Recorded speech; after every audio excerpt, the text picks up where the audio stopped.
السلام عليكم ورحمة الله وبركاته أخيارتا كسو دوادا channelka Caaqil Tech muuqaalkani maanta waxaan rabaa inaan kugu baro marka sidee fontska loogu soo daraa marka projectskaaga waxaan aragnaa markii aan dhisayno kale website-yada ama aan wadno kale coding project inaan u baahana marka mararka qaar fonti aanan noogu jirin marka computerkeena hadaba qaab fudud aad ugu soo darsan kartid marka fontskaasi ayaan ku tusayaa maanta okay waxaad tagtaa marka browserkaaga waxaad ku qortaa marka fonts.google.com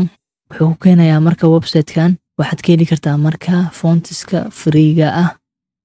halkan ayaad waxaad ku qoraysaa marka fontiga aad rabtid fontiga ayaad dooranaysaa kadib wuxuu ku keenayaa marka page-kani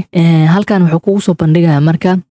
inta style oo ka helayo kale fontigaas hadii aad rabtid regular hadii rabtid bold hadii rabtid oo kale medium oo kale hadii italic noqon lahayd xataa wuu ku kala sheegayaa marka inta qaabood ama inta nooc oo ka heli kara fontigaas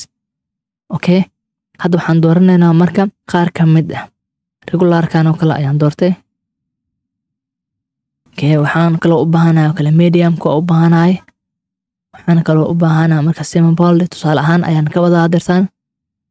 iyo boldigana ii door halkaani marka wuxuu kugu soo bandhigayaa fontiga aad dooratay iyo noocyada aad ka sii dooratay waa regular oo 400 ah medium oo 500 ah semi bold oo 600 ah iyo bold oo 700 ah okay markaad intaas samaysid waxaad samayn kartaa marka laba qaabood inaad ku soo import garaysid ama aad projectiga ugu soo dartid waxaad samayn kartaa inaad linki ahaan aad ugu soo dartid iyo inaad import aad isticmaashid oo CSS ka aad dhigtid okay anaga waxaan maraynaa hadda inaan CSS ka dhigno import aan okay code kan soo koobiyeyso marka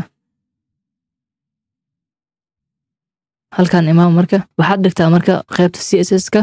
kadib wuxuu u baahan yahay in loo sheego website-kaaga fontiga aad ku soo dartay family-ku yahay fontska family ay leeyihiin marka halkan imaam marka waxaad soo koobiyeysaa marka font family-ga aad dooratay okay baariga imaam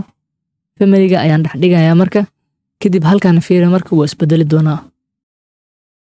waad aragtaan hadda wuxuu qaatay marka fontiga aan soo doortay okay muuqaalkani wuxuu ahaa marka muuqaal gaaban oo aan ugu talagalay marka inaan uga hadlo qaabka loogu soo darsado marka fonts markaad dhisay sidoo kale website-yada waad ku mahadsantahay daawashadaada haddii aad ka heshay marka muuqaalka la wadaag asxaabtaada kale mahadsanid